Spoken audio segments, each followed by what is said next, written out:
च्या आगामी निवडणुकीच्या अनुषंगाने प्रारूप प्रभाग रचना आज जाहीर होणार आहे। 4 सदस्यीय समितीने प्रभाग रचनेचा आराखडा महापालिकेने तयार करून आधी राज्याच्या नगर विकास विभागाकडे आणि नंतर राज्य निवडणूक आयोगाकडे पाठवला होता। निवडणूक आयोगाने अंतिम मंजुरी दिल्यानंतर पुणे महापालिकेकडून आज संकेतस्थळावरती प्रभाग रचनेचा प्रारूप आराखडा प्रसिद्ध करण्यात येणार आहे।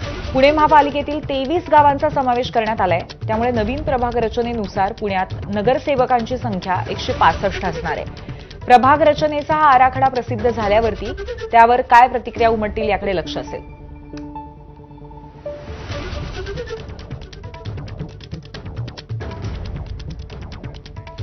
आपले प्रतिनिधी मंदार गोंजारी आपल्या सोबत आहेत। मंदार, प्रभाग रचनेचा हा आराखडा आणि त्याचबरोबर त्यावरती ज्या प्रतिक्रिया अपेक्षित आहेत या सगळ्याबद्दल काय सांगता येईल? समितीने नक्की कशा पद्धतीने आराखडा केला याबद्दल काही माहिती कळली आहे का?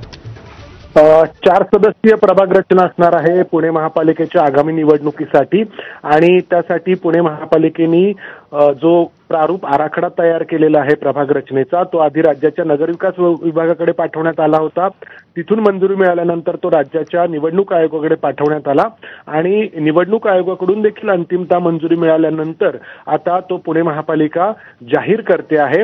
23 गावांचा नव्याने महापालिकेत समावेश करण्यात आलाय। त्यामुळे पुणे महापालिकेतील नगरसेवकांची संख्या ही 165 असणार आहे आणि विषय राहिला तर आक्षेपाचा, तर विरोधी पक्षांकडून सातत्याने आक्षेप घेतला जातो आहे की भारतीय जनता पक्षाला अनुकूल अशी ही प्रभाग रचना आहे आणि त्यामुळे आज जेव्हा आराखडा जाहीर होईल तेव्हा विरोधकांकडून याबद्दल नक्कीच प्रतिक्रिया उमटल्याचं आपण पाहणार आहोत।